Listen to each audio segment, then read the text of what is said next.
Hi Baldies. So I was on some forums the other day in the alopecia community, and people were describing themselves as hair loss sufferers, alopecia sufferers, and that word just gets to me. I know that there is so much suffering with this disease, but I wish we could change that and create something more positive to say about it so that we can get through it every day in a positive way.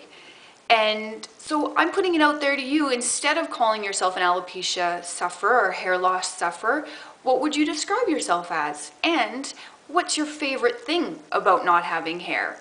I like that I don't have to spend a gazillion dollars on going to the hairdresser, getting my hair dyed, getting my hair straightened, no more hair products, no more getting burned by my flat iron or curling iron. So those things make me really like having alopecia and not shaving, obviously.